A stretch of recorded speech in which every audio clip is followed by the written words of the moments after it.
Fils et du Saint-Esprit. Amen. Je vous salue Marie, pleine de grâce, le Seigneur est avec vous. Vous êtes bénie entre toutes les femmes, et Jésus, le fruit de vos entrailles, est béni. Sainte Marie, Mère de Dieu, priez pour nous pauvres pécheurs, maintenant et à l'heure de notre mort. Amen. Notre-Dame de la sagesse et de la paix, notre Père Saint Jean, Père du Fils et du Saint-Esprit. Amen.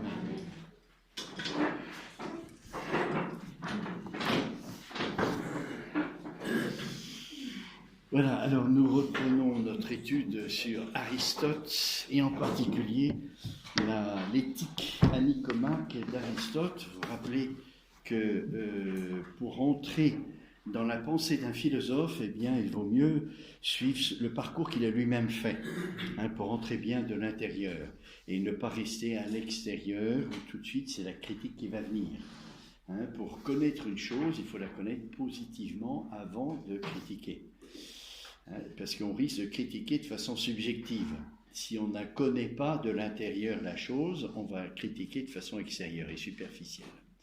Donc on a décidé de suivre Aristote dans son cheminement et de commencer par la philosophie pratique, c'est-à-dire la philosophie des actes humains, de toutes les activités de l'homme qu'on peut voir de l'extérieur, puisque le principe c'est de partir de l'expérience. On part de l'expérience pour faire la philosophie, on ne part pas d'idées toutes faites, mais on part de l'expérience, de tout ce que tout le monde peut constater, mais chez une personne normale, pas les cas un peu borderline, de gens qui sont malades, ou de gens qui ne sont pas bien portants, ou de gens qui ont des petits problèmes psychologiques. On fait la philosophie de l'homme normal. Et après, on peut s'intéresser aux choses qui sont plus limites, qui ont des défaillances, qui ont des problèmes ou des manquements. Alors, on peut faire ça après. Mais il faut d'abord regarder ce qui est tel qu'il est, il s'offre à notre expérience. Donc, les activités humaines pratiques qui sont le travail, l'amour, et puis la vie en commun. Et on avait vu pourquoi il y avait ces trois dimensions. Toute la réflexion d'Aristote repose sur une contestation de Platon, qui était son maître. Alors, vous voyez, je vous ai dit tout à l'heure, on ne commence pas par critiquer, mais Aristote, il est resté 20 ans à l'école de Platon. Donc, il a connu le système de Platon de l'intérieur.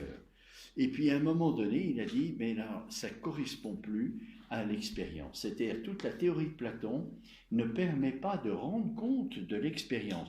Il y a quelque chose au niveau de la vérité qui ne va pas jusqu'au bout. Et notamment, c'était la question du bien. Vous vous rappelez la question du bien, Platon pensait que le bien avait un sens univoque, c'est-à-dire toujours la même signification dans toutes les circonstances. Il n'y a que du plus et du moins, c'est-à-dire c'est le problème de la participation. Un bien inférieur participe d'un bien supérieur. C'est pas faux, mais c'est pas suffisant.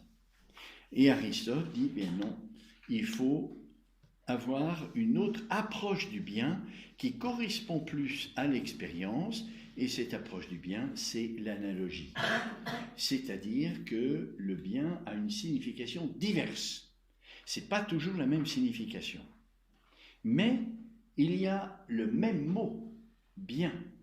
Ça veut dire que cette diversité, il y a quelque chose qui l'unit quelque part, parce qu'on attribue le même mot bien.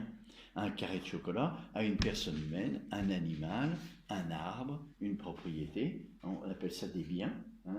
Bien que la signification de ces réalités sont très diverses, mais on utilise le même mot parce qu'il y a quelque chose qui les unit. Alors, c'est très intéressant cela, parce que l'éthique d'Aristote va commencer par la constatation que tout le monde recherche le bonheur. Ça, on ne peut pas mettre en doute, tout le monde est à la quête du bonheur.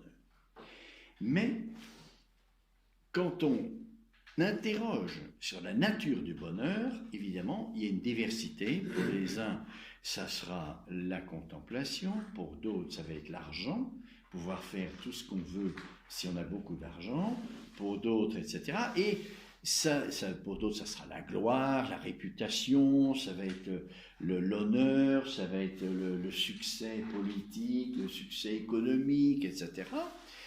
Et puis, ça dépend aussi des circonstances. Hein. Si je suis gravement malade, eh bien pour moi, le bonheur, ça va être la santé. Voilà. Alors, est-ce que ça veut dire qu'au fond, le bien, il est relatif? C'est-à-dire, chacun a son bien et il met son bonheur dans un bien particulier. Pour toi, le bonheur, ça va être ça. Pour moi, ça sera autre chose. Est-ce que c'est relatif?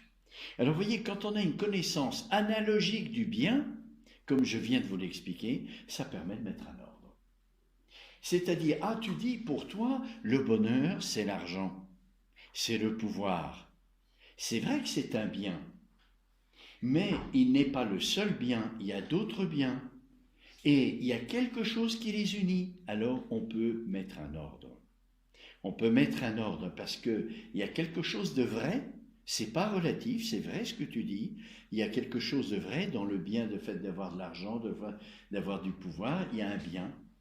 Mais il y a d'autres biens, et on peut les comparer. Il y a un ordre.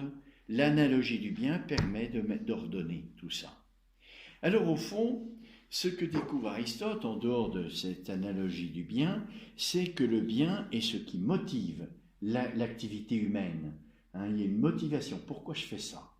Parce qu'il y a un bien que je veux atteindre, que je veux posséder, un bien que je veux être mien.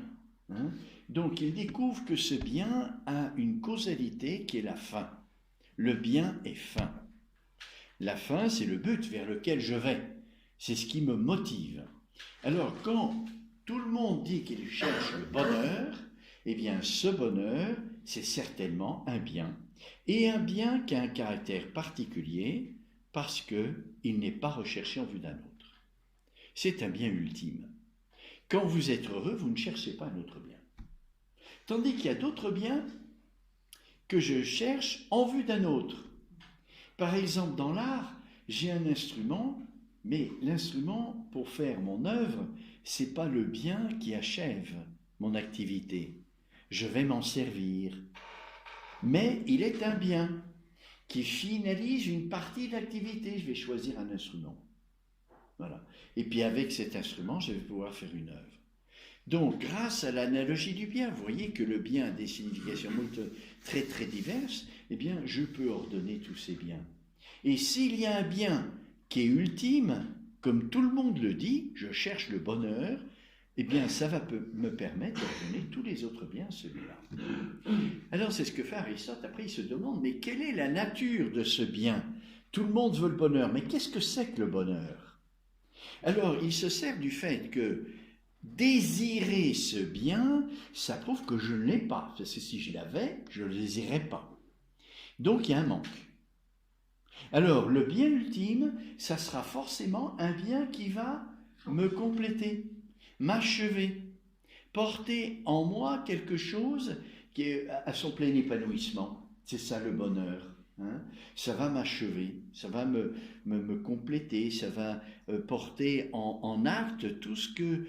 voilà. Alors il dit, eh bien, ce bien que tout le monde recherche, ça ne peut pas être un bien inférieur, parce que ça ne m'achève en rien du tout, c'est bien inférieur.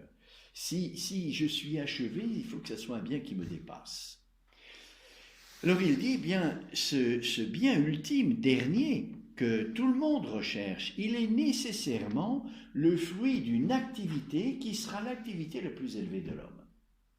L'activité de l'âme, de l'esprit humain, la plus élevée.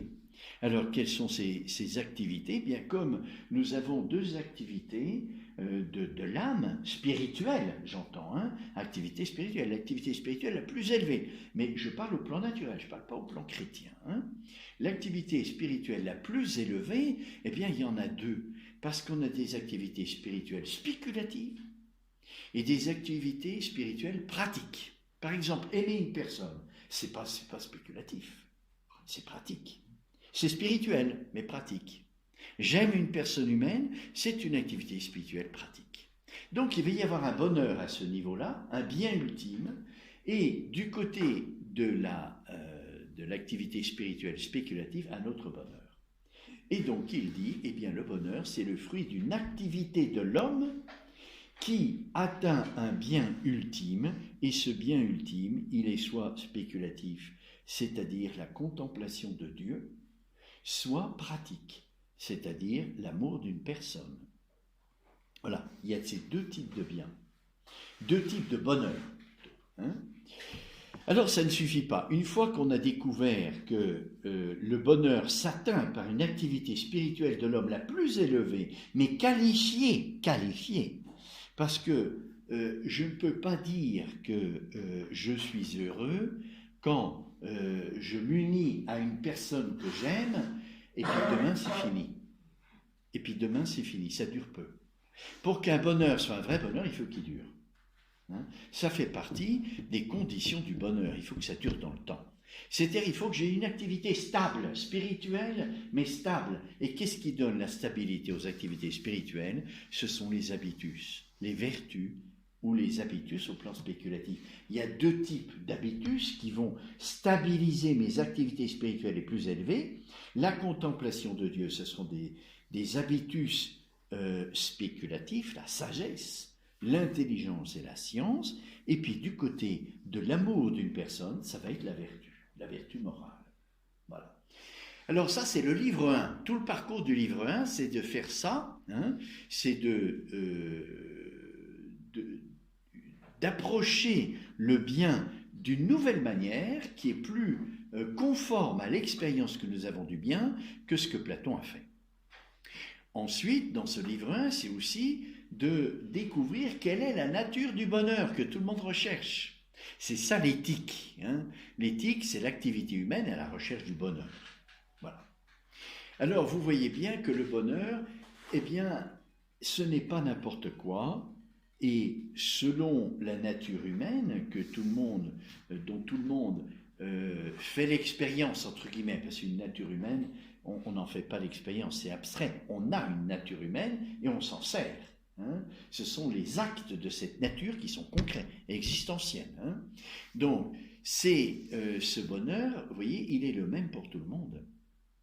Ce n'est pas n'importe quel bien. Vous voyez, et je peux hiérarchiser les biens, parce que je constate que même si je mets mon bonheur dans l'argent, je ne suis jamais complètement satisfait. Parce que j'en veux toujours plus. Et parce que ça suscite d'autres désirs. Et parce que, vous voyez, tandis que dans l'amour, quand je suis uni à la personne que j'aime, je ne recherche pas autre chose. C'est vraiment un absolu. Voyez ? Alors il faut que cet absolu soit stable grâce à la vertu, grâce à ses dispositions, et on voit bien ici que les vertus ou les dispositions stables, donc ça c'est le livre 2, qu'est-ce que c'est que la vertu ? Il va chercher, pour approcher de plus près philosophiquement ce qu'est le bonheur et surtout comment on y arrive. Hein. Eh bien, une fois qu'on a bien distingué et précisé la nature du bonheur, comme une activité spirituelle la plus élevée, qualifiée par des vertus ou des habitus, première chose qu'on va faire, c'est étudier qu'est-ce que c'est que la vertu ou ses habitus. Donc ça, c'est le livre 2 que nous avons vu ensemble. Et il conclura, eh bien, l'habitus ou la vertu, c'est une disposition stable, acquise par la répétition d'actes pour le bonheur pratique, c'est-à-dire l'amour, d'amitié, mais pour le bonheur spéculatif, ça s'acquiert non pas par la répétition d'actes, mais par l'enseignement. Pourquoi ? Parce que contempler Dieu, eh bien, il faut connaître que Dieu existe. Voyez ? Alors là, on est en philosophie, je ne parle pas de la foi. Hein.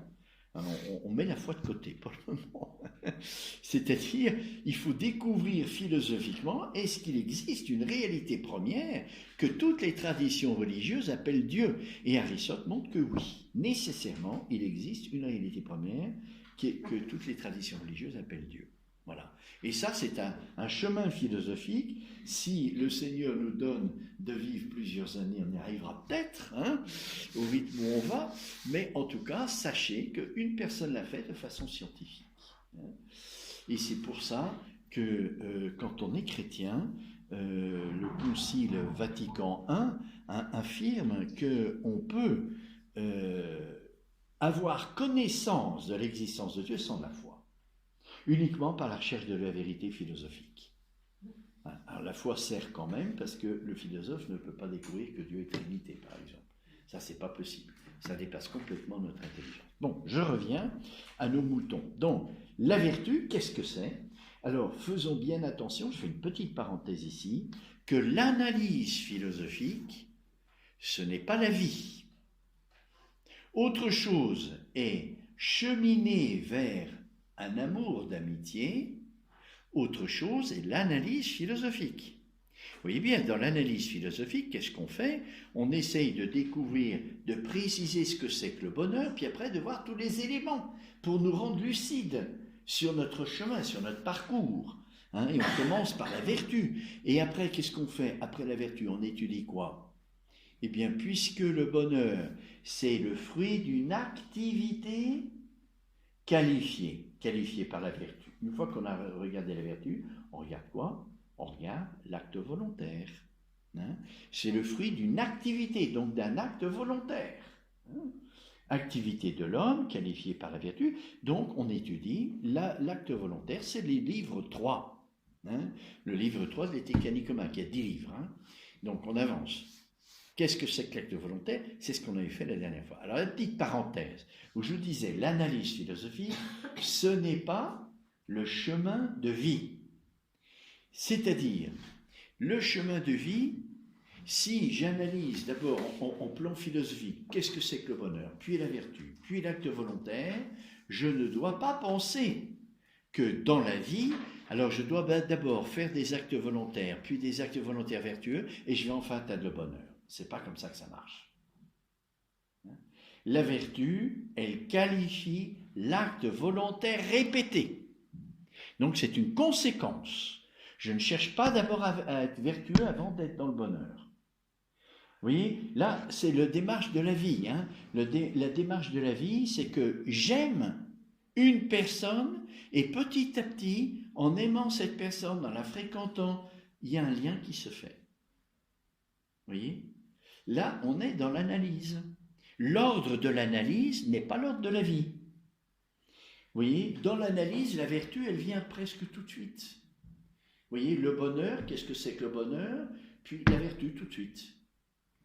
Dans la vie, j'aime d'abord une personne et la vertu, elle naît petit à petit en aimant une personne. Je n'ai pas besoin de faire une analyse, ça naît tout seul. Mais grâce à l'analyse, je peux être lucide sur ce que je vis. Ça me donne une lumière sur ce que je vis. Vous voyez? Alors, je dis ça parce que il y a une tendance aujourd'hui à penser qu'on ne peut pas être heureux si on n'est pas vertueux. C'est pas complètement faux, mais c'est pas juste non plus. Puisque la vertu est une conséquence de l'amour. Voyez, je répète des actes d'amour d'une personne et petit à petit, la vertu, elle naît et elle me rend stable cet amour. C'est le but de la vertu. Parce que sans la vertu, il y a des hauts et des bas. On se met en colère, ça fait la division, et puis après on se rabiboche, et puis après de nouveau il y a des difficultés, et puis on se sépare, et puis on revient. Vous voyez, aujourd'hui c'est ce qui se passe beaucoup dans les couples, parce qu'il n'y a pas de vertu, il n'y a pas de stabilité. Vous voyez? Alors il faut absolument que pour acquérir la vertu, multiplier les actes de fréquentation de la personne qu'on aime, pour que petit à petit, la vertu, elle naisse. C'est ce qu'on conseille aux fiancés, par exemple, de se fréquenter beaucoup, de faire beaucoup d'activités ensemble, pour que petit à petit, il y ait des dépassements qui se fassent, et puis qu'il y ait un amour qui commence à être stabilisé. Voyez ? Alors, donc, le but n'est pas d'abord d'être vertueux pour connaître le bonheur. Sauf qu'aujourd'hui, on est dans un monde qui est complètement corrompu, enfin qui se corrompt malheureusement de plus en plus. C'est pas complètement, il y a encore des choses bonnes, heureusement, mais on est dans un monde qui se dégrade. Et alors, s'il n'y a pas un minimum de vertu, on ne peut pas avancer. Oui, comme un enfant. On éduque un enfant d'abord à la vertu, hein, en disant, faut pas faire ça, faut faire ça, faut faire ça. Alors l'enfant, il acquiert la vertu sur le mode d'exemplarité, comme je vous l'avais dit, hein. C'est-à-dire, je veux faire plaisir à maman, donc je fais ça. Mais pour lui, c'est pas très intelligible. Vous voyez, il le fait par l'amour de la maman, mais c'est la seule motivation qu'il a. Mais pourquoi ça c'est bien et pourquoi il faut pas faire ça? Il en sait rien encore. Quand il aura expérimenté un petit peu et qu'il aura fait un peu le contraire, il se rendra compte. Il aura un petit jugement. Ça vient petit à petit. C'est pas immédiat. Donc, comme on éduque un enfant à la vertu par la cause exemplaire, dans le monde d'aujourd'hui, malheureusement, il faut de plus en plus faire comme ça. Mais c'est pas le chemin ordinaire. Vous voyez, si vous êtes d'une famille assez équilibrée, ben ça n'a pas été votre chemin. Une famille assez équilibrée, si vous avez reçu une éducation normale, eh bien, vous n'avez pas eu besoin d'être parfaitement vertueux pour connaître le bonheur. Vous avez aimé une personne, et puis c'est venu pratiquement très rapidement. Si vous êtes bien éduqué, ça vient très rapidement. La vertu, il y a déjà des dispositions qui sont là. Hein. Même si ce n'est pas de vraie vertu, il y a déjà des dispositions qui sont bonnes. Et du coup, la vertu, elle va s'enraciner très facilement et le bonheur va être stable. Voyez ? Et c'est pour ça qu'aujourd'hui, il y a aussi une difficulté dans les couples, hein, c'est que le monde étant pas très sain, entre guillemets, quand il y a un amour véritable, même si c'est la vraie personne, la personne juste, c'est très difficile. Parce qu'on n'a pas acquis, on n'a pas été éduqué, voyez, et donc c'est extrêmement difficile et ça prend plus de temps qu'autrefois. Voilà, alors, après, donc, la dernière fois, donc, c'était livre 3, l'acte volontaire. Qu'est-ce que c'est qu'un acte volontaire? Tout acte que je produis qui est bon ne va pas forcément produire la vertu. Parce qu'il y a des actes qui sont de la volonté, mais qui ne sont pas volontaires. Exemple, je suis contraint par un tyran, c'est l'exemple que je vous ai donné la dernière fois, il y a un tyran qui tient en otage ma famille et pour la libérer, il m'oblige à voler, par exemple. Si tu ne voles pas, je confisque ta famille, je la punis, etc. Donc, je vais voler pour un bien plus grand. Pour un bien plus grand, récupérer et sauver ma famille. Eh bien, ça, c'est un acte de la volonté, mais qui n'est pas volontaire. Pourquoi c'est pas volontaire? Parce que si j'avais pas cette contrainte, j'aurais jamais volé. Donc je suis contraint par un principe extérieur à moi. L'acte volontaire, du coup, c'est un principe qui est en moi. C'est pas un principe de l'extérieur. Alors l'objection, c'est de dire quoi?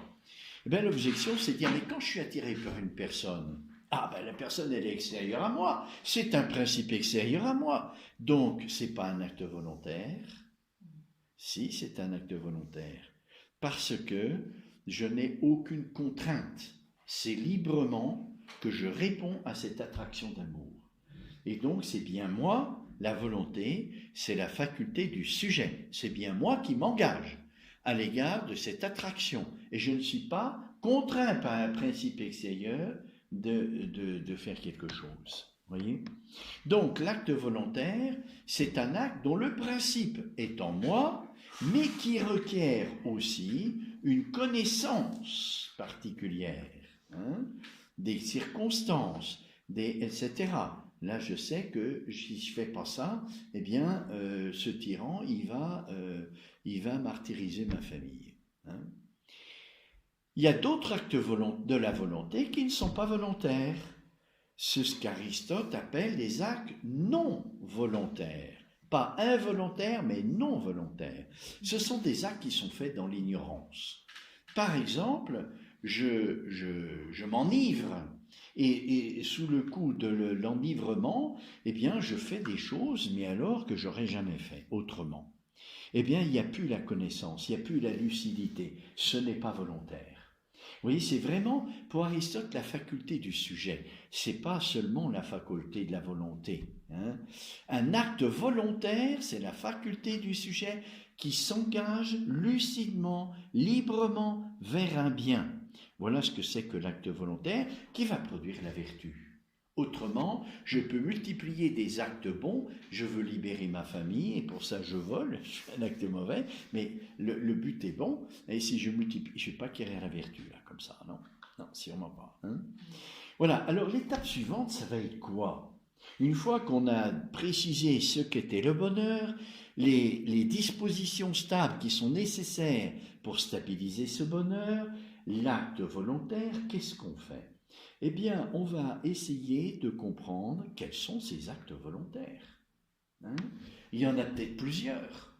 Est-ce qu'on peut les ordonner? Comment ça fonctionne, mes actes volontaires? On a découvert la nature. Hein? C'est un acte dont le principe est en moi et qui requiert une connaissance, une certaine connaissance, des circonstances, une responsabilité, on dirait aujourd'hui. Hein?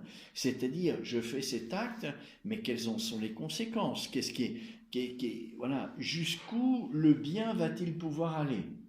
Alors, quels sont les actes volontaires de l'homme? Est-ce qu'il y en a plusieurs?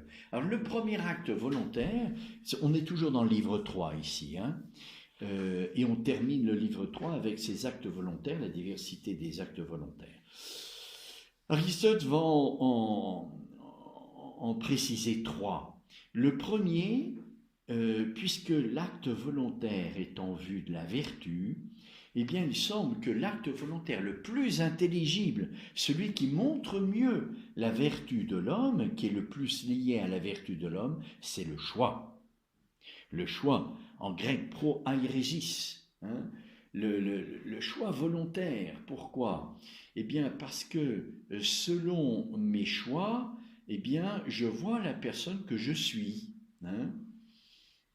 Et je peux prendre des moyens qui sont complètement adéquats à la fin et qui me portent à la fin, ou je peux prendre des moyens un peu détournés et je lambine parce qu'il y a quelque chose dans mon acte volontaire qui n'est pas en place. Vous voyez ? Alors, l'acte de choix, c'est celui qui montre le mieux le caractère de la personne. Hein ? Alors, je vais vous lire quelques passages de ces livres 3. L'acte volontaire, donc, c'est un acte dont le principe est dans la personne, mais je ne peux pas identifier, bien sûr, le choix avec l'acte volontaire. Si le choix est un acte volontaire, tout acte volontaire n'est pas un choix. Par exemple, les enfants, ils ont la volonté, ils font des actes de volonté, mais ils ne sont pas encore aptes à faire des choix.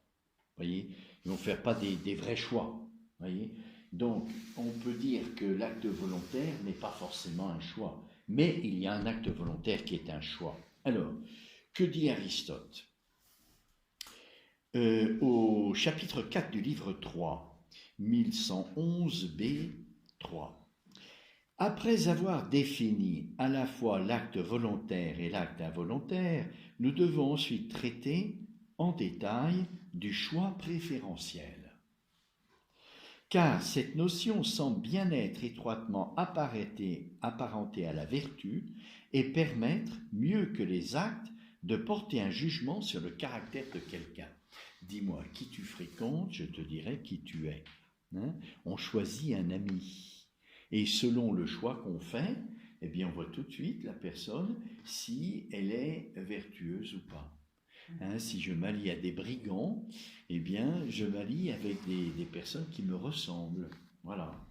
Hein, j'ai un partage avec eux au sujet d'un bien qui n'est pas un vrai bien, qui est un bien apparent.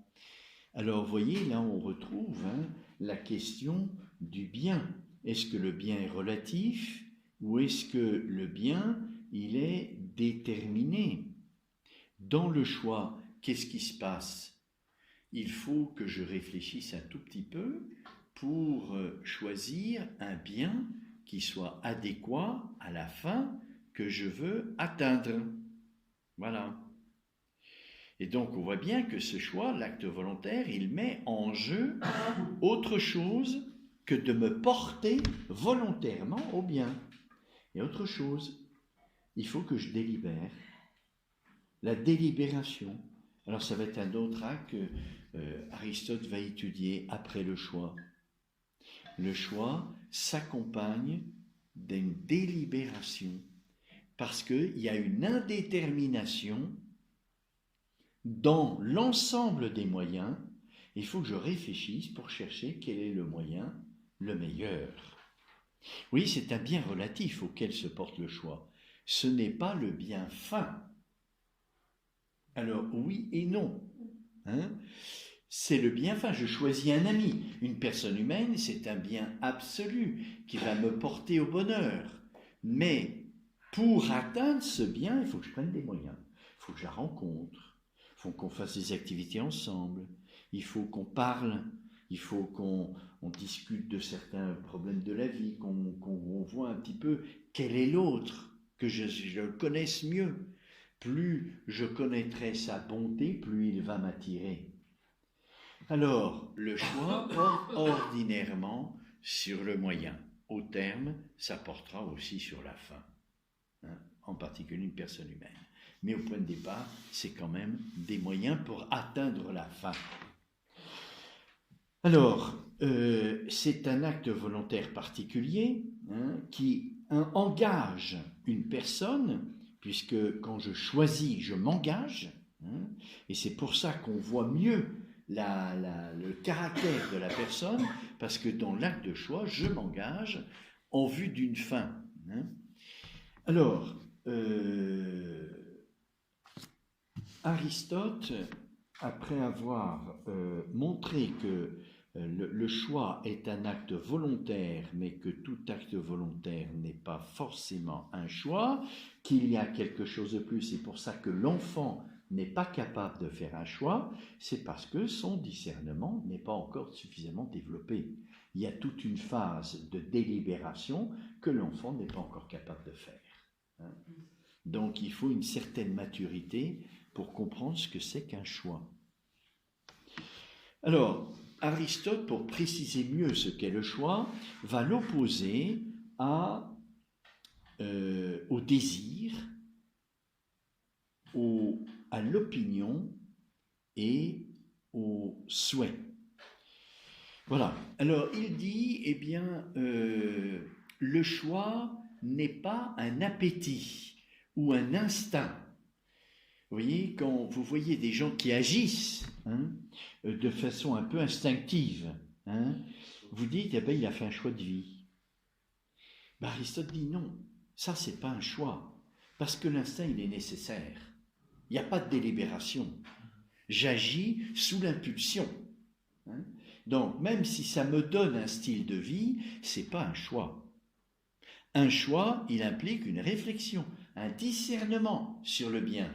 Si je me laisse aller à mes instincts, j'ai faim, je mange, il n'y a pas de choix. Alors ça me donne un style de vie, c'est sûr. Et on peut dire de l'extérieur, il a choisi un style de vie qui est pas celui que moi j'aurais choisi. Ou au contraire, je veux l'imiter. Voilà. Donc, le choix n'est pas l'appétit. L'appétit au sens de l'attraction. L'attraction qu'on a à l'égard d'un certain bien. Ce n'est pas non plus le souhait.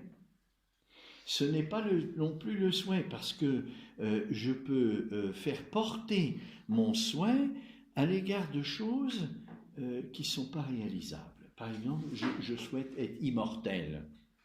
Je souhaite vivre 100 ans. Pour que j'ai le temps un petit peu de progresser, de m'acheminer vers ce bonheur et de jouir un peu de ce bonheur. Alors 100 ans. Mais ça, c'est pas objet de choix. Parce que je ne peux pas choisir ça. Ce n'est pas objet de délibération. Je ne peux pas, vous voyez. Donc, alors le choix n'est pas le souhait. Vous voyez. On peut souhaiter plein de choses qui sont irréalisables et qui ne sont pas soumis à notre pouvoir. Donc ça, ce n'est pas objet de choix. Et puis l'opinion, pareil. Est-ce que l'opinion, c'est un choix? Vous voyez, lui, il pense ça. C'est son choix. Est-ce que l'opinion est un choix? C'est en politique, on dit, moi je suis de tel parti, il a fait un choix. Est-ce que c'est l'opinion, est-ce que c'est un choix? Eh bien non, dit Aristote. Pourquoi? Parce que l'opinion, il est divisé par le vrai ou le faux. Ton opinion, elle est vraie ou elle est fausse. Et donc, c'est une autre opinion que la contraire. les opinions s'opposent entre les deux, parce qu'il y en a une qui peut être vraie et l'autre qui peut être fausse. Hein. Le choix, c'est bien et mal. C'est pas vrai et faux, c'est bien et mal. Je choisis un vrai bien ou je choisis un bien apparent, qui est un mal en fait. Hein, si je suis alcoolique, je vais choisir le vin comme un moyen pour me rendre heureux. Et en fait, ce n'est pas un vrai bien, ça me fait du tort. Hein. Vous voyez? Et donc, c'est plutôt bien mal que vrai et faux. Alors, c'est pas que ça soit séparé complètement. Hein. C'est, je vous le dis, un vrai bien ou un faux bien. Donc, il y a le vrai qui est dedans. Hein. Mais c'est plutôt bien mal, le choix. Hein. Le choix se divise en bien mal parce que ça se porte sur un bien. Hein. Tandis que l'opinion, c'est vrai ou faux. Alors, je vais vous lire quelques passages. Pardon, quand on a l'opinion, oui. C'est quand même un objet de réflexion aussi. J'ai une opinion parce que j'ai lu, je me suis renseignée, donc c'est aussi un acte. Voilà. Alors après, ça peut devenir un choix, bien sûr. Hein, mais l'opinion en tant que telle, je pense une chose, il n'y a pas forcément de délibération. Il peut y avoir une délibération qui aboutit à un choix. Oui, ça c'est sûr. Mais le choix, il ne porte pas sur une vérité, il porte sur un bien. C'est cette vérité en tant qu'elle est ma lumière et donc mon bien. Là oui. Vous voyez, cette vérité parce qu'elle va m'éclairer sur mon parcours, elle devient mon bien et je le choisis. Vous voyez. Alors, voilà ici ce que dit Aristote au chapitre 4 du livre 3, 1120b, 20-30. Le choix n'est certainement pas non plus un souhait, bien qu'il en soit visiblement fort voisin. Il n'y a pas de choix en effet des choses impossibles. Si on prétendait faire porter son choix sur elle, on passerait pour un insensé. Oui, je désire être immortel. Je choisis l'immortalité. Ah non, vous voyez bien, ça sonne faux.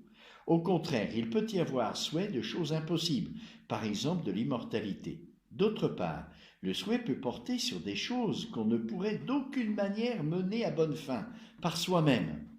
Par exemple, faire que tel acteur ou tel athlète remporte la victoire. Je souhaite que ce soit lui, telle équipe de foot qui gagne. Ah, ben, est-ce que c'est un choix? Non. Ah, j'ai choisi telle équipe. Oui, mais est-ce que c'est en mon pouvoir de choisir qu'elle gagne? Non. Donc, ce n'est pas objet de choix. Au contraire, le choix ne s'exerce jamais sur de pareilles choses, mais seulement sur celles qu'on pense pouvoir produire par ses propres moyens. Alors, Aristote prendra, je ne sais pas s'il le fait ici, mais l'exemple de l'art. Vous voyez, parce qu'il y a une indétermination dans la matière, pour réaliser une œuvre, il va y avoir un choix. Quel type de choix il va y avoir? Eh bien, je vais choisir un instrument. Si je suis peintre, hein, je vais choisir tel pinceau, telle couleur, voilà. Il y a des choix qu'il faut faire, voyez. Mais ces choix, ils sont contraints un petit peu par l'œuvre que je veux réaliser. C'est-à-dire, je vais délibérer, mais au fond, l'instrument, il va s'imposer à moi. Si je veux faire telle œuvre, je ne peux pas prendre tel instrument ou tel autre. Il faut que je réfléchisse en fonction de la matière. Donc, il y a une indétermination, c'est vrai, qui va impliquer un choix, mais ce choix, il va être considérablement plus restreint que le choix de l'amour. Vous voyez, pour rejoindre une personne, là, il y a une possibilité plus grande. Tandis que le moyen pour réaliser une œuvre, il n'y a pas tant de possibilités que ça. Hein. Je suis obligé de bien réfléchir pour trouver le bon instrument. Voyez, et ça s'impose presque à moi. C'est-à-dire, si je veux faire telle œuvre de façon tellement qualitative, ben, je ne peux pas prendre n'importe quel instrument. Voyez, donc il faut que j'analyse, que je réfléchisse, mais il y a un vrai choix. Tandis que dans l'amour, le choix est beaucoup plus grand, beaucoup plus vaste, et le choix a plus sa raison de choix dans l'amour que dans l'art. Parce que l'acte volontaire implique un engagement personnel beaucoup plus grand, hein, que dans l'art où l'instrument s'impose quasi à moi. Hein. Donc l'engagement, il est moindre personnel. L'acte est moins volontaire, si vous voulez. Tandis que dans le choix de l'amour, l'acte est beaucoup plus volontaire. hein, beaucoup plus, un engagement beaucoup plus. C'est pour ça que quand on dit « dis-moi qui tu fréquentes, je dirai qui tu es », eh bien, c'est pas si fou que ça. Hein, parce qu'on choisit un ami et on s'engage personnellement à l'égard de la personne qu'on choisit comme ami. Hein. En outre, le souhait porte plutôt sur la fin. Ah. Et le choix sur les moyens pour parvenir à la fin. Par exemple, nous souhaitons être en bonne santé, mais nous choisissons les moyens qui nous feront être en bonne santé. Oui, le souhait porte plus sur un bien ultime que le choix porte sur un bien moyen, qui n'est pas ultime, qui est en vue d'autre chose. Nous pouvons dire encore que nous souhaitons être heureux. Ah oui, et je cherche le bonheur. Mais il est inexact de dire que nous choisissons de l'être. Je choisis d'être heureux. Non, je choisis les moyens qui me vont me porter au bonheur. Mais il ne m'appartient pas de décider si je vais être heureux ou non. Je ferai tout pour. Et normalement, si je fais bien le chemin, je serai heureux. Vous voyez ? Mais c'est quelque chose de possible. Vous voyez ? Et le choix ne porte pas sur du possible, sur des biens existentiels.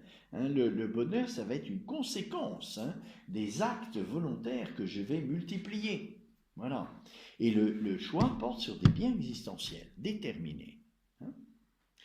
Car d'une façon générale, le choix porte, selon toute apparence, sur les choses qui dépendent de nous.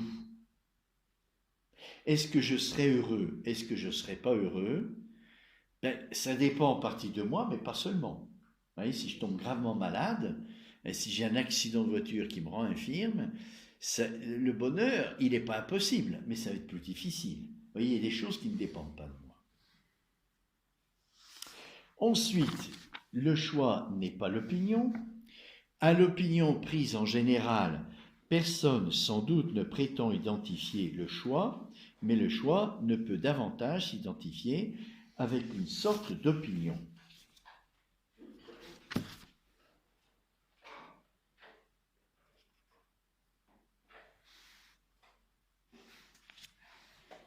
L'opinion, en effet, semble-t-il bien, a un rapport à toute espèce d'objet. Tout peut être objet d'opinion, n'importe quelle réalité. Je peux avoir une opinion sur n'importe quel objet. Et non moins aux choses... Alors, l'opinion, en effet, semble-t-il bien, a un rapport à toute espèce d'objet, et non moins aux choses éternelles ou impossibles qu'aux choses qui sont dans notre dépendance. Hein. Tandis que le choix, on a vu, ça ne peut pas être des choses qui ne sont pas sous mon pouvoir. Hein, je peux choisir que des moyens que je peux utiliser. Si c'est un moyen qui me dépasse complètement, que je ne peux pas utiliser, ça peut être objet de choix. Hein, mais ça peut être objet d'opinion. Elle se divise selon le vrai et le faux, l'opinion, et non selon le bien et le mal, tandis que le choix, c'est plutôt selon le bien et le mal qui se partagent. Voilà, alors, c'est le premier acte volontaire qui me porte à la vertu et qui est le plus lié à la vertu. Pourquoi ? Eh bien, quelle est la disposition stable qui est liée au choix ? Quelle est la vertu qui est liée au choix ? C'est la prudence. C'est la prudence. Hein ? La prudence va me faire choisir le bien le meilleur. Voyez ? Pour ne pas perdre de temps et atteindre le bonheur le plus vite possible. Voilà. Ça, c'est une question de prudence. Hein. C'est-à-dire, c'est l'intelligence pratique qui va mesurer l'activité volontaire pour qu'elle soit droite, qu'elle atteigne un juste milieu, l'orthos logos, hein, vous vous rappelez, on avait parlé de ça, quand on avait regardé qu'est-ce que c'était que la vertu, l'orthos logos, la règle droite, hein, l'observance droite, voilà. C'est-à-dire, j'évite les excès et les défauts, le manque et le trop. Ça ne peut pas me conduire au bien. Il y a un juste milieu et qui pour chacun est personnel. La prudence d'une personne n'est pas la même que la prudence d'une autre personne. Parce qu'on a des natures qui, bien qu'elles soient les mêmes, elles sont individuées différemment. Et donc, pour l'un, la prudence, ça va être ça, et pour l'autre, la prudence, ça sera autre chose. Hein. Au point de vue de la concupiscence, hein, on le sait bien, je l'ai dit plusieurs fois, vous pouvez m'offrir des chocolats tant que vous voulez, j'ai un foie en béton. Donc, pour moi, la prudence du chocolat, c'est pas la même que pour un autre qui est fragile. Hein. Il aura une autre prudence. Vous voyez, ça sera toujours ce qui est bon pour moi pour atteindre ma faim, mais ce qui est bon pour moi n'est pas la même chose que ce qui est bon pour l'autre pour atteindre sa faim. Vous voyez, moi je peux manger 2 carrés de chocolat, l'autre il peut manger toute une tablette sans se rendre malade. Vous voyez, et c'est bon parce que dans le chocolat il y a des bonnes choses. Hein. Donc on peut en manger, on doit en manger. Hein. On m'a offert des bonbons tout à l'heure avec tous les parfums des Vosges, hein, qui sont extraordinaires, hein, on a envie de les manger rien qu'en les regardant. Eh bien, voilà, si je suis prudent, je ne vais pas exagérer, mais c'est bon d'en prendre, hein, pour avoir un petit goût des Vosges dans la bouche. Voilà, alors la prudence, c'est quelque chose d'éminemment personnel, hein, et elle accompagne le choix, parce que la prudence, elle règle tout ce qui peut s'opposer à l'acte volontaire et le faire dévier. Vous voyez, c'est très visible pour la concupiscence, mais c'est aussi visible pour l'irascible. Hein. Quelqu'un qui a un irascible, vous voyez, la colère, un irascible très fort, eh bien, ça va être difficile d'atteindre une stabilité dans l'amour, hein, parce que dès qu'il sera contrarié, il va se mettre en colère. Et à ce moment-là, ça fait des hauts et des bas dans la relation amoureuse. Voyez, et je ne parle pas de la concupiscence. Hein. Si j'ai trop de concupiscence, eh bien, je ne serai pas stable dans l'amour. La première sirène qui passe, eh bien, je la regarde et je suis attiré. Voyez, et ça, voilà, eh bien, c'est pas prudent parce que ça m'empêche de rejoindre la personne qui est le vrai bien pour moi. Oui. Alors, après le choix, la proairesis, Aristote regarde, qu'est-ce qu'il va regarder comme tract? Eh bien, la délibération. Puisque si je veux étudier le choix jusqu'au bout, eh bien, il faut que je regarde la délibération. C'est-à-dire cette partie du choix qui va se finir dans le choix, mais qui est autre chose que le choix, mais qui fait partie du choix. Il n'y a pas de choix sans délibération. Donc la délibération, ça fait partie du choix, mais ce n'est pas un acte volontaire, c'est plutôt un acte de l'esprit, un acte du nous, en grec, l'esprit, l'intelligence. Il faut discerner parmi tous les biens quel est le moyen, le meilleur pour moi. Et là, vous avez 2 types de personnes. Vous voyez, comme le choix, ça montre un peu le caractère d'une personne. Vous avez les paresseux. Alors les paresseux, ils prennent toujours les moyens qui sont les plus proches d'eux. Mais ça ne leur fait pas atteindre la fin, parce qu'ils sont trop proches d'eux. Vous voyez, le moyen, il est intermédiaire entre moi et la fin. Donc si je prends un moyen qui est trop proche de moi, parce qu'il est facile, ben, j'avance pas vite. Et j'atteins jamais la fin. Puis vous avez les idéalistes. Alors je prends le bien le plus proche de la fin, mais il est tellement élevé que j'y arrive pas. Parce qu'il est trop élevé. C'est un moyen qui est trop haut. Vous voyez, alors selon le moyen que je choisis, vous voyez le caractère de la personne, hein, on le voit. Hein. Il y a les paresseux, et puis ça c'est un aspect, puis il y a d'autres aspects aussi. Hein. Vous voyez, donc il faut choisir, et ça c'est la prudence. Hein. C'est la prudence qui va me permettre de choisir le moyen, le meilleur. Au fond, vous voyez que la prudence, on le reverra, hein, parce qu'après on étudiera les vertus en détail, hein, chaque vertu. Mais vous voyez que la prudence, ça va être une économie. Une économie parce que si je suis paresseux, j'arrive pas au terme, parce que je prends des moyens qui sont trop proches de moi. Si je suis idéaliste, j'arrive pas au terme parce que je prends des moyens trop élevés. Si je prends le bon moyen, alors je vais vite au but. Hein, c'est une économie. Je prends le moyen, le meilleur, celui qui va me faire aller le plus vite à la fin. Hein. Donc les hommes prudents, ce sont des hommes qui sont excellents. Vous voyez, comme la vertu. La vertu, c'est une excellence, dit Aristote. Hein. Excellent parce qu'ils arrivent, ils atteignent leur fin de façon plus rapide que les autres. hein, et puis sont stables dans cette fin. Alors, la délibération. Alors, la première chose, le premier problème qui regarde la délibération, c'est... alors, pardon, oui, j'ai oublié de vous donner un petit texte d'Aristote qui définit le choix. Une fois qu'il a fait toutes ses réflexions, il dit. Donc, ça se trouve en 1111b 25-26, toujours au chapitre 4 du livre 3. Qu'est-ce donc alors que le choix, ou quelle sorte de chose est-ce? Puisqu'il n'est rien de tout ce que nous venons de dire. Il est manifestement une chose volontaire. Mais tout ce qui est volontaire n'est pas objet de choix. Ne serait-ce pas en réalité le prédélibéré? Le choix, en effet, s'accompagne de raison et de pensée discursive. Et même son appellation semble donner à entendre que c'est ce qui a été choisi avant d'autres choses. Donc c'est un acte volontaire accompagné de délibération. Voilà ce que c'est que le choix. Hein? Alors après, l'objet, la délibération, quel est le premier problème sur la délibération? C'est de regarder sur quoi on délibère. Hein, parce que le but, c'est de choisir un bien. Alors, de quoi va-t-on délibérer?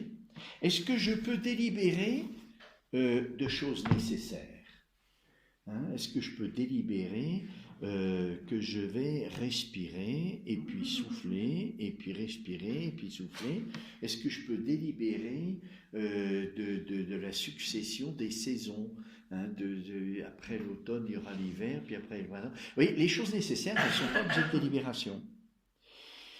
Alors, c'est quoi l'objet de la délibération? C'est les choses possibles, le contraire du nécessaire. Alors, oui et non, parce que, comme on a vu, le choix, et la délibération est en vue du choix, le choix porte sur un moyen qui est soumis à notre empire, c'est-à-dire quelque chose que je peux utiliser, quelque chose que je peux réaliser. Vous voyez, je ne peux pas choisir d'être immortel. Ça, c'est pas possible. Ça ne va pas être objet de délibération non plus. Hein, la délibération porte sur des possibles, mais qui sont soumis à mon pouvoir, des choses que je peux utiliser, des choses que je peux réaliser. Hein? Alors, donc voilà, là on est au chapitre 5 sur la délibération, c'est un autre acte. Est-ce qu'on délibère sur toute chose? Autrement dit, est-ce que toute chose est objet de délibération? Bien y a-t-il certaines choses dont il n'y a pas de délibération? Nous devons sans doute appeler un objet de délibération non pas ce sur quoi délibérerait un imbécile ou un fou, mais ce sur quoi peut délibérer un homme sain d'esprit. Ah, ça c'est important aussi. Hein? Or, sur les entités éternelles, il n'y a jamais de délibération, par exemple, l'ordre du monde ou l'incommensurabilité de la diagonale avec le côté du carré. Donc là, c'était les problématiques mathématiques du temps d'Aristote, hein, la commensurabilité de la diagonale d'un carré avec le côté du carré. On n'arrive pas à faire le rapport. Aujourd'hui, on sait faire, évidemment. Hein. Voilà, donc, est objet de délibération ce qu'un homme sain d'esprit, et non pas un fou, parce que le fou peut délibérer sur des choses impossibles. Voyez? Donc la délibération, il faut regarder l'homme sain d'esprit. Qu'est-ce qu'il délibère? Sur quoi délibère-t-il?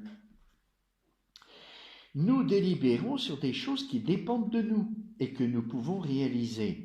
Et ces choses-là sont en fait tout ce qui reste, car on met communément au rang des causes nature, nécessité et fortune, et on y ajoute l'intellect et toute action dépendante de l'homme. Vous voyez, c'est sûr, on ne peut pas délibérer sur ce qui arrive par hasard.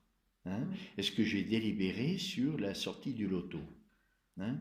Non, il n'y a pas de délibération à faire. Ça arrive ou ça n'arrive pas, et ce n'est pas en mon pouvoir. Ce qui arrive par hasard n'est pas en mon pouvoir. Hein? Donc il n'y a pas de délibération. Et chaque classe d'hommes délibère sur les choses qu'ils peuvent réaliser par eux-mêmes. Alors une autre chose, c'est que la délibération,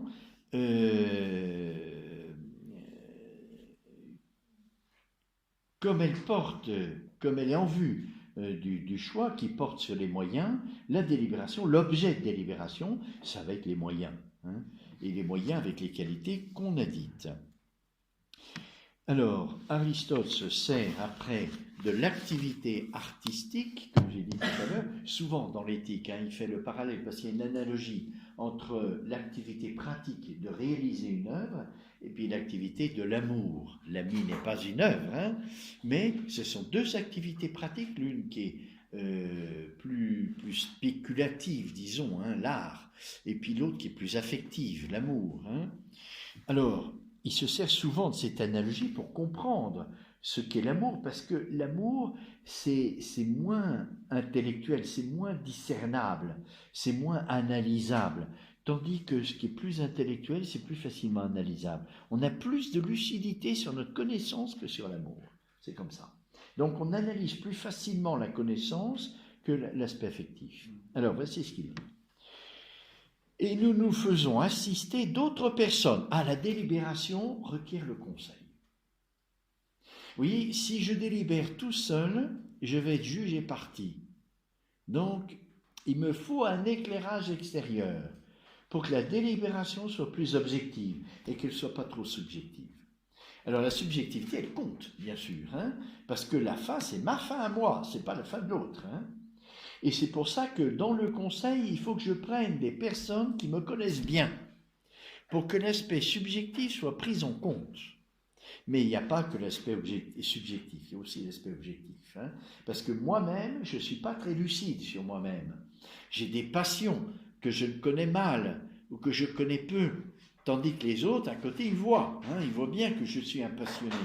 Et donc, ils vont me dire, dans les conseils qu'ils vont m'apporter, ils vont me dire, attention, ce moyen-là, danger pour toi.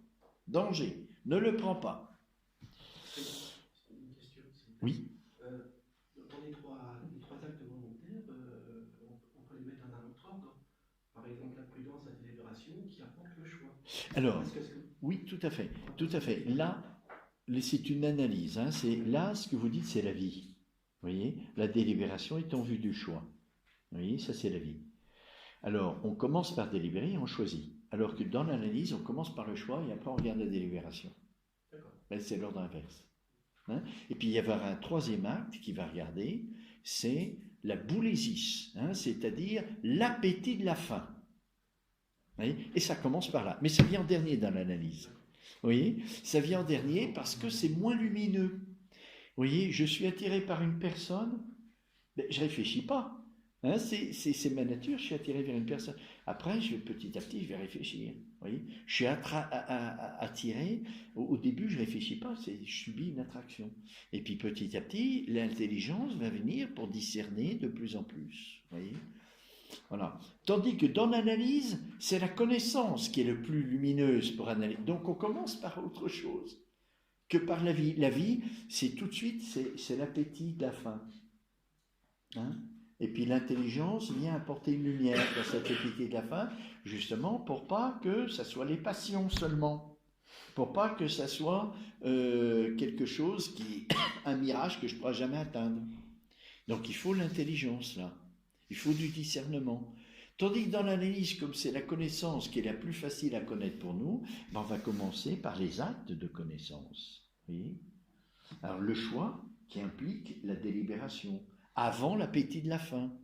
Dans la vie, c'est l'appétit de la faim d'abord, hein, avant les choix.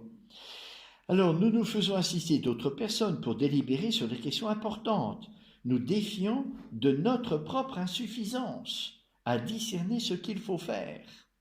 Vous voyez, Socrate, vous vous rappelez, hein, Socrate disait, la vertu, c'est la science. Hein? Aristote dira, non, c'est pas la science. La vertu. Hein? Pourquoi il disait parce que si je ne suis pas lucide sur moi, connais-toi toi-même, disait Socrate, si je ne suis pas lucide, je ne serai jamais vertueux. Parce que sur moi-même, je ne suis pas très lucide, j'ai des passions, mais je ne les vois pas. Parce que je les vis, alors je ne les vois pas. Je n'ai pas de lucidité. Vous voyez ? Alors Socrate croyait que la vertu, c'était en fonction de la lucidité. Non, c'est l'acte volontaire. Hein? Alors, et nous faisons assister d'autres personnes pour délibérer sur les questions importantes, nous défiant de notre propre insuffisance à discerner ce qu'il faut faire. Nous délibérons non pas sur les fins elles-mêmes, mais sur les moyens. Vous voyez, une personne m'attire, est-ce que je délibère? Non. Elle m'attire, point. Il n'y a pas de délibération. Vous voyez? Je ne peux pas délibérer sur une personne qui m'attire. C'est comme ça. C'est ma nature. Vous voyez, il n'y a pas de... Voilà. Un médecin ne se demande pas s'il doit guérir son malade, ni un orateur s'il entraînera la persuasion, ni un politique s'il établira de bonnes lois, et dans d'autres domaines, on ne délibérera jamais non plus sur la fin à atteindre. Mais une fois qu'on a posé la fin, on examine comment et par quels moyens elle se réalisera. Et s'il apparaît qu'elle peut être produite par plusieurs moyens, on cherche lequel entraînera la réalisation la plus facile et la meilleure. On tient les deux, la plus facile, la plus proche de moi, mais la meilleure qui est la plus proche de la fin. Voilà. Pardon, Père. Oui. Vous avez dit l'attraction de la personne, c'est un fait, et puis c'est tout. Quelquefois, l'idéalisme peut intervenir. Oui. Je me fais une idée d'une personne. Tout à fait. Et du coup, je lui attribue des qualités qu'elle n'a pas. Voilà. Et du coup, je suis attirée, méga. Exactement. Et puis ceux qui la connaissent vont dire, ah merde, elle n'est pas du tout comme ça. Voilà, exactement. Et Tout donc, à fait vrai. rectifier. C'est tout à fait vrai. C'est pour ça que le premier acte, c'est l'attraction, et puis petit à petit, l'intelligence va entrer en jeu pour voir si ce bien qui m'attire, il peut être une fin pour moi. Hein? C'est pas encore le choix, c'est pas encore la délibération du choix. C'est une activité du nous qui, face à un bien qui m'attire, requiert une réflexion pour savoir est-ce que je réponds à cette attraction ou est-ce que je ne réponds pas. Il y a un discernement sur la personne. Vous voyez? Alors c'est la première activité de l'intelligence au cœur de l'amour, c'est vrai. Hein? Mais à proprement parler, ce n'est pas une délibération parce que ça ne se porte pas sur un moyen, mais sur une fin. Voilà, exactement. Hein? Donc je ne délibère pas sur plusieurs personnes, hein, bien que ça puisse arriver après. Hein? C'est-à-dire si je considère que cette personne qui m'attire, elle n'est pas pour moi, parce que vraiment, elle a des qualités qui ne me conviennent pas du tout. Hein, voilà, et puis elle n'est pas, je suis aveuglé par la passion, vous voyez, je ne vois pas que ce n'est pas un bien spirituel, mais c'est ma passion qui me porte. Hein. Alors là, il faut que je sois éclairé, hein, c'est sûr, hein, par d'autres. Il y a la prudence. Oui, il y a déjà une prudence. Oui. Alors, non, ce n'est pas une délibération vraiment, hein, parce que ça porte sur une fin et pas sur un moyen. Vous voyez, la délibération, elle est en vue d'un choix, d'un moyen. Alors, je vous disais tout à l'heure, c'est vrai qu'il y a le choix d'une amitié, le choix d'une personne, hein, mais c'est ça qui est particulier dans l'amour humain, c'est que la fin est aussi moyen. C'est-à-dire que la personne qui m'attire comme fin va être aussi le moyen qui va me permettre de la connaître le mieux et de l'aimer de plus en plus, d'aller de plus en plus vers la fin. Vous voyez? C'est-à-dire, je vais la fréquenter, je vais faire des activités avec elle. Là, c'est comme si c'était un moyen pour la connaître mieux, pour l'atteindre mieux. Vous voyez, donc je la choisis. Vous voyez? Mais si je décompose un petit peu l'analyse, vous voyez, je dois dire que le choix ne porte pas sur la fin, sur cette personne qui m'attire plus qu'une autre. Vous voyez? Ça, c'est un acte du bien qui suscite en moi un amour et qui n'est pas objet de choix. Je ne choisis pas la personne qui m'attire. Hein? L'acte d'attraction, c'est naturel et c'est nécessaire. C'est telle personne qui m'attire, telle autre non. C'est pas objet de choix. Voyez? Après, petit à petit, ça va être objet de choix. Après, hein? Voilà. Mais au départ, l'attraction même, c'est nécessaire. Et le choix ne porte pas sur ce qui arrive par nécessité. Vous voyez, vous avez le coup de foudre, par exemple. Pourquoi pour une personne et pas pour l'autre? Il n'y a pas de choix, il n'y a pas de délibération, c'est comme ça. Des fois, il n'y a pas d'attirance au départ. Et quand vous vivez en communauté et que vous voyez la personne régulièrement, oui. L'attirance peut arriver. Voilà, tout à fait, mais ce n'est pas objet de délibération. Vous voyez, ça se fait naturellement. Je la fréquente, et petit à petit, j'en tombe amoureux. Elle devient une fin. Et elle m'attire comme fin. Et ça, je ne le choisis pas. Ça, c'est fait. Il y a beaucoup de personnes que je fréquente, mais j'en tombe pas amoureux. Vous voyez? Il y a un moment donné, il y a quelque chose qui s'éveille. Voyez? Et c'est pas objet de libération parce que c'est ma nature qui est faite comme ça. Il y a quelque chose de nécessaire en moi qui s'éveille ou qui ne s'éveille pas, mais ça n'est pas à mon pouvoir. Voyez? Ça échappe à mon pouvoir. Et donc, c'est pas objet de délibération. Bon. Alors, ensuite, Aristote, après, lorsqu'il y a la délibération et le choix, parle de l'usage du moyen. L'objet de nos recherches est tantôt l'instrument lui-même, tantôt son utilisation. Il en est de même dans d'autres domaines. C'est tantôt l'instrument, tantôt la façon de s'en servir, autrement dit, par quel moyen. Vous voyez, je choisis un moyen, et puis il y a aussi, quand le moyen est un peu complexe, il y a aussi l'usage du moyen. Comment je vais faire pour utiliser ce moyen, hein? Oui, dans l'art, là, c'est plus facile de voir ça. Hein? C'est plus facile de voir ça. J'ai un violon pour faire partie du concert, hein, mais le violon, on peut s'en servir de multiples manières. Hein, et donc là, il va y avoir encore une délibération et un choix. Hein, voilà, je serai premier violon ou non. Bon.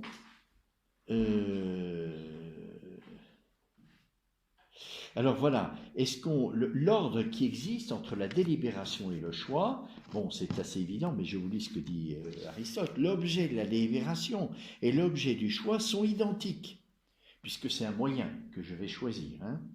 Sous cette réserve que lorsqu'une chose est choisie, elle a déjà été déterminée, puisque c'est la chose jugée préférable à la suite de la délibération qui est choisie. Oui, la délibération me permet de déterminer le moyen le meilleur, et après je choisis. Donc le choix porte sur un bien déterminé, hein, tandis que la délibération sur un bien possible.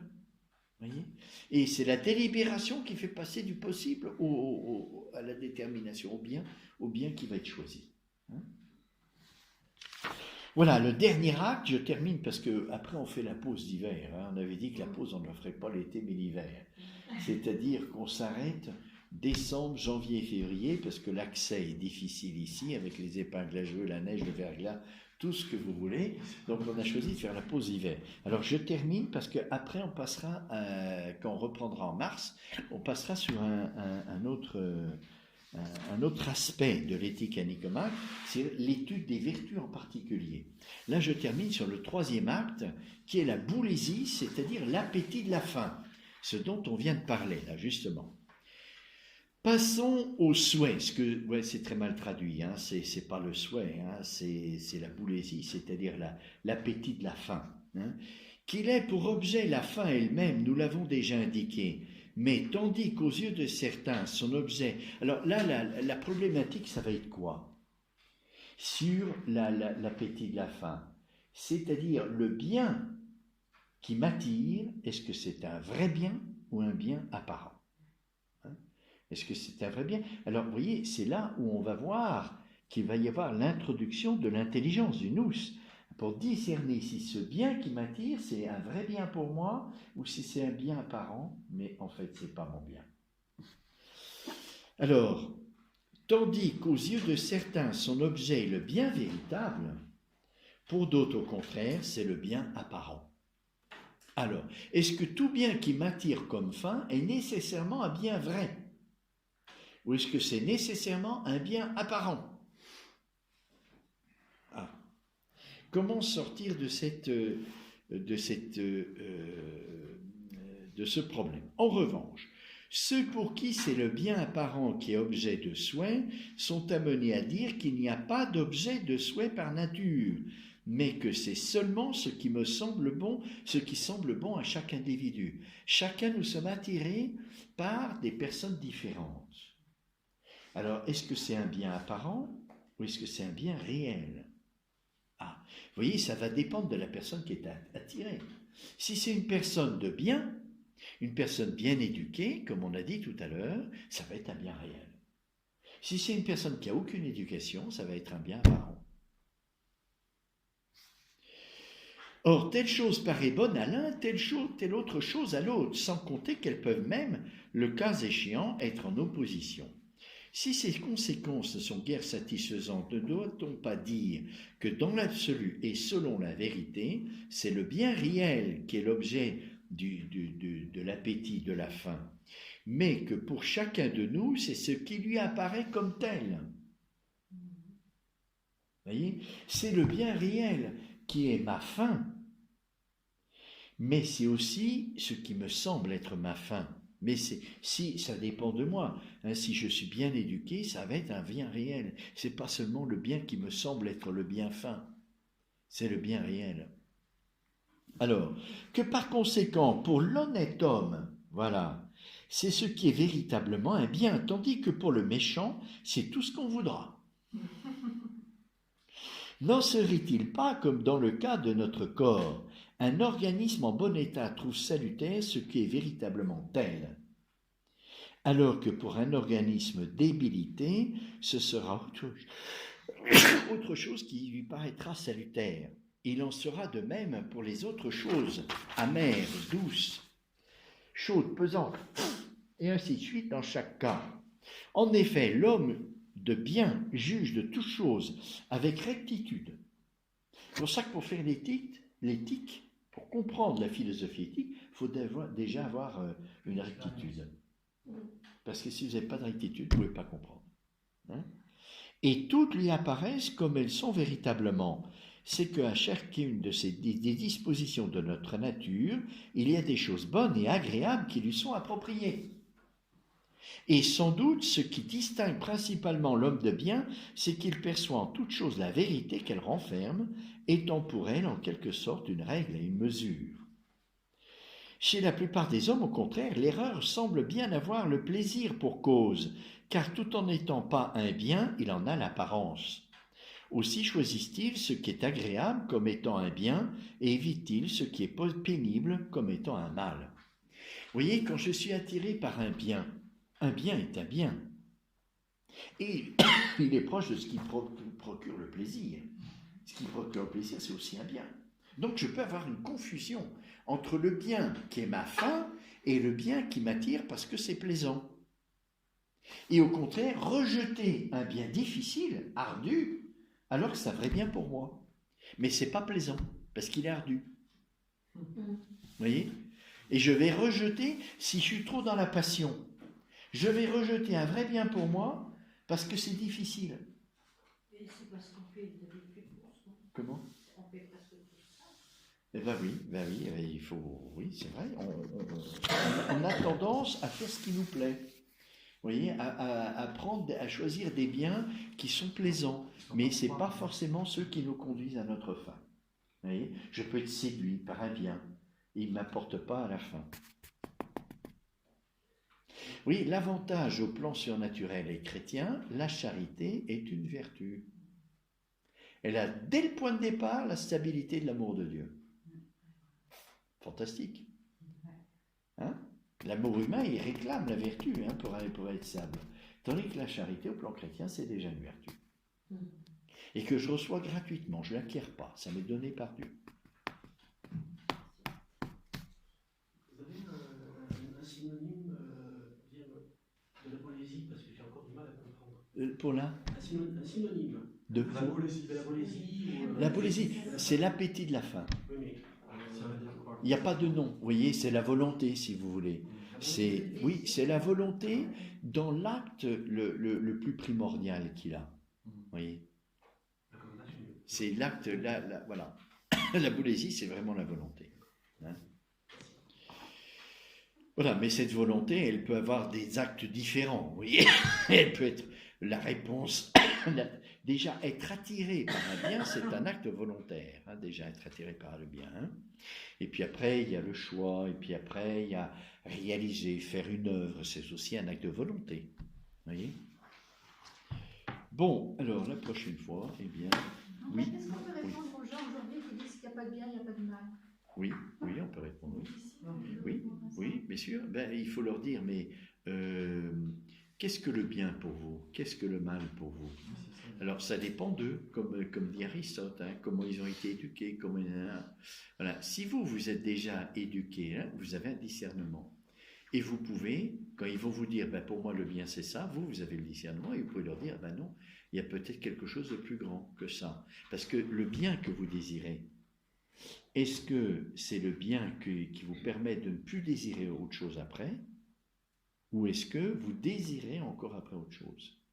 Si vous désirez encore après autre chose, par exemple l'argent, hein, les biens, ben, quand vous avez tout ce qu'il vous faut, vous désirez encore, ça c'est l'expérience qui le montre. Vous avez encore d'autres désirs, ça ne s'arrête pas. Tandis qu'une personne qu'on aime, on ne désire pas autre chose après.